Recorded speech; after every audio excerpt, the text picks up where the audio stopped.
ஆதீனம் குரு முதல்வர் குரு பூஜை விழாவை முன்னிட்டு தர்மபுர ஆதீன கர்த்தரை வெள்ளி நாற்காலி பல்லக்கில் பக்தர்கள் தூக்கி செல்ல முந்தைய ஆதீனங்களின் குரு மூர்த்தங்களில் சிறப்பு வழிபாடு புகழ்பெற்ற பட்டின பிரவேச விழா நாளை கோலாகலமாக நடைபெறவுள்ளது.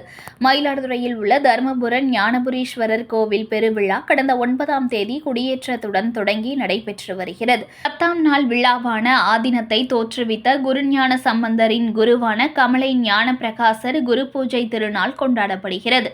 இதை முன்னிட்டு தர்மபுரம் மேலவீதியில் உள்ள முந்தைய ஆதீனங்களின் குரு மூர்த்தங்களுக்கு தர்மபுர ஆதீனம் 27வது குருமகா சன்னிதானம் ஸ்ரீலஸ்ரீ மாசிலாமணி தேசிக ஞானசம்பந்த பரமாச்சாரியார் சுவாமிகள் வெள்ளி நாற்காலி பல்லக்கில் எழுந்தருளி பக்தர்கள் சுமந்து செல்ல 3 யானைகள் குதிரை ஆகிய மங்கள சின்னங்கள் முன் செல்ல ஆதீன திருக்கூடத்து அடியவர்களுடன் ஊர்வலமாக சென்று வழிபாடு நடத்தினார். பெருவிழாவின் சிகர நிகழ்வாக 11ஆம் நாளான நாளை தர்மபுர ஆதீன கர்த்தரை பக்தர்கள் சிவிகை பல்லக்கில் எழுந்தருளச் செய்து சுமந்து ஆதீனத்தின் 4 வீதிகளை சுற்றி வலம் வரும் பட்டின பிரவேசம் நிகழ்வு இரவு 9 மணி அளவிலும் மறுநாள் அதிகாலையில் ஞான கொலுசு காட்சியும் நடைபெற உள்ளது.